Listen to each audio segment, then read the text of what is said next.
pagamentos que não acabam mais e dívidas que parecem não parar de crescer.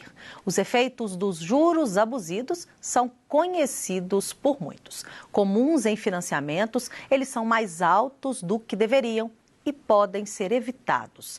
Juros abusivos, assunto da nossa coluna Direito do Cidadão.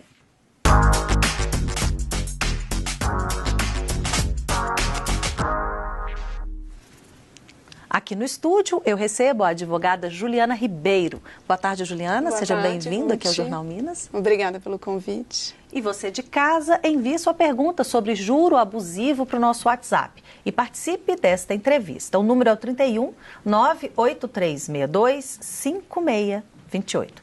Juliana, vamos começar então explicando para as pessoas o que é o tal do juro abusivo. O que contextualiza um juro abusivo? A questão que deve ser considerada por todo consumidor o ponto principal é a questão da transparência nas negociações, na hora da contratação de um determinado produto, principalmente o que é muito em voga em relação a juros abusivos, a questão dos contratos bancários. Há vários tipos de produtos oferecidos pelos bancos e o que tem que ser diferenciado é esse tipo de produto, o subproduto bancário, por exemplo, contrato vinculado a cartão de crédito, contrato de financiamento regular, esse tipo de coisa.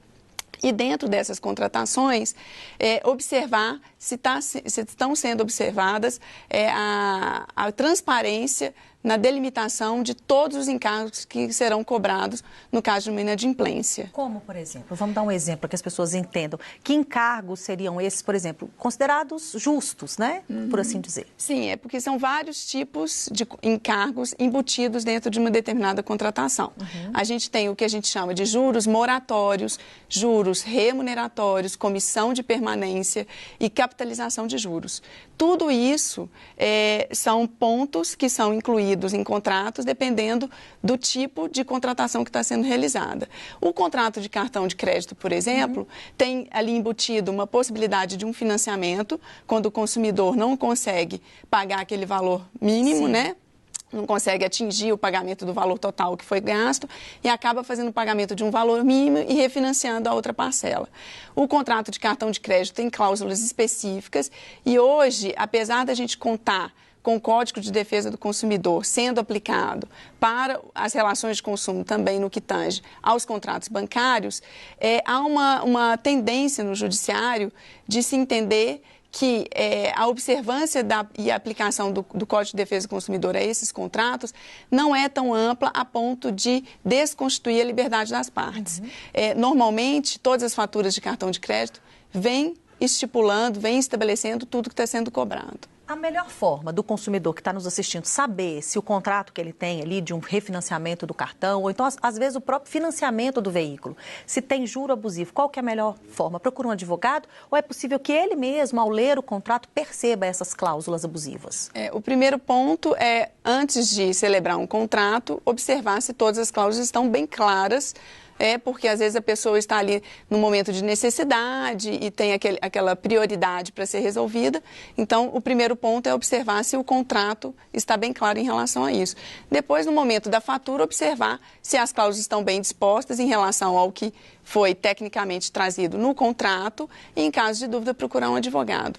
As pessoas têm um pouco de medo, às vezes, de reclamar esse tipo de coisa junto à justiça, por medo de ter o nome incluído em algum cadastro aí de mal pagador, por estar questionando um pagamento. Isso não existe, né? Isso também é crime se acontecer, não é? O fato de questionar a dívida por si só não pode gerar esse cadastro indevido. Esse seria um cadastro indevido, pelo fato do consumidor estar buscando um questionamento ou um esclarecimento em relação à cobrança que lhe está sendo imputada. Mas o fato dele estar inadimplente e essa inadimplência ter sido comunicada, ter sido notificada ao consumidor, pode gerar um cadastro e esse cadastro não será indevido. Então, não tem nada a ver, não é isso, Juliana? A pessoa está devendo, o nome dela está incluído. Agora, questionar o valor e perguntar e querer uma renegociação, isso o consumidor tem sempre direito e é válido. Exatamente. Ótimo. Obrigada, Juliana, Eu por que sua agradeço. presença aqui no Jornal Minas. Estou à disposição.